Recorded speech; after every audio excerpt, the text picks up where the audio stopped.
उच्च प्रविधियुक्त स्मार्ट र वातावरण मैत्री खेती प्रणालीको बारेमा जति छलफल र बहस हुन्छन् त्यति व्यवहारमा प्रयोग गर्न गाह्रो छ। संघीयदेखि स्थानीय सरकारसम्मको नीतिमा स्मार्ट र आधुनिक कृषिको विषय समावेश छ। वातावरण मैत्री खेतीपाती बढाउने, जलवायु परिवर्तनको असरसँगै कृषिमा अनुकूलता ल्याउने, उच्च प्रविधिका तर वातावरण मैत्री औजार उपयोग गर्ने, बजारीकरणमा समेत आधुनिकता खोजे पनि किसानहरू भने पुरानै अवस्थामा छन्। सरकारले नीति तथा कार्यक्रममा होस् वा बजेटमा उन्नत आधुनिक र जैविक कृषि प्रणालीलाई विस्तार गर्ने नीति लिँदै आएपछि पछिल्ला केही वर्षमा आधुनिक कृषि यन्त्र तथा प्रविधिको प्रयोग गरेर खेतीपाती गर्नेहरू तुलनात्मक रूपमा बढेका छन्। तर त्यस्ता किसानको संख्या उल्लेख्य छैन। रामेछाप दोरम्बा सैलुङकी तीर्थमाया तामाङको मुख्य पेशा कृषि नै हो। उहाँले वार्षिक 1 लाख रुपियाँ आलु बेचेरै कमाउनु हुन्छ। आलु खेतीमा हात्ती ट्र्याक्टर प्रयोग गर्न थाले पनि अरू उपकरण बारे उहाँलाई जानकारी छैन। आलु जोख्ने, बन्दा जोख्ने, काउली जोख्ने काम छ। हाम्रो त्यस्तै काम हुन्छ।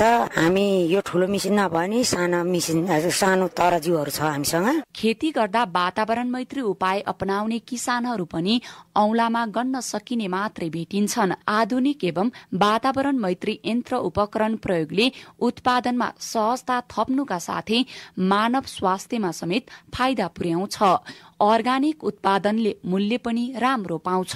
तर कृषिमा केही नयाँ गर्छु भन्नेहरूका लागि स्पष्ट नीति र लगानीको अभाव छ।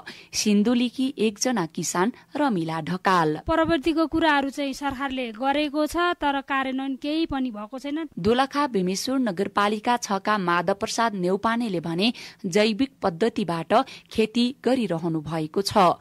उहाँ 150 रोपनीमा सिजन अनुसारका तरकारी आलु फलाउनुहुन्छ। वातावरण मैत्री खेती प्रणाली अपनाएका कारण उब्जनी गुणस्तरीय छ भने आमदानी पनि राम्रो छ।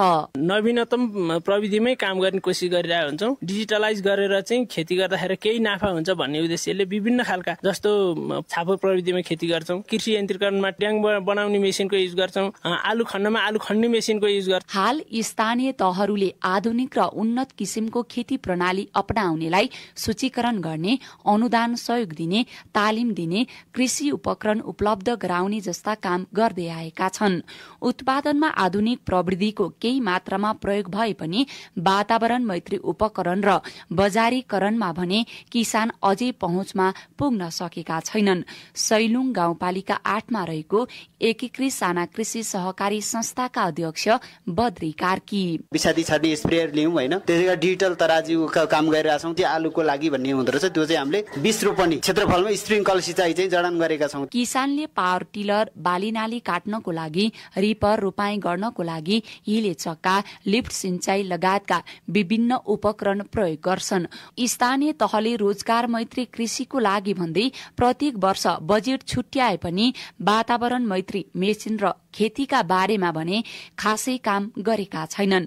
तारकेश्वर गाउँपालिका नुवाकोटका उपाध्यक्ष हरिप्रसाद रिमाल। अब वातावरण मैत्री त होस् भन्ने त चाहन्छौँ। इन्धन प्रयोग भइसकेपछि त्यसबाट धुवा पनि निस्केला, त्यसबाट त्यसलाई नै त हामीले पुरै चाहिँ गर्न त सक्दैनौँ। मेसिनरी चिजहरू नै प्रयोग गर्न पर्ने अहिले यो समय अनुकूल भनेर भन्ने हिसाबले किसानहरू आउनुहुन्छ। हामी त्यसैमा प्राथमिकता दिने गरेका छौँ। त्यसले कति वातावरण मैत्री हुन्छ कति हुँदैन भन्ने भन्दा पनि हाम्रो बाध्यता थियो। प्रदेश सरकार र स्थानीय तहबाट पनि किसानहरू यस्ता सहयोग पाउँदैनन्। नयाँ नयाँ प्रविधि मार्फत गर्न सकिने खेतीका बारेमा तालिम समेत हुने गरेको छैन। बुना घिमिरे, CIN रेडियो सैलुङ, दोलखा।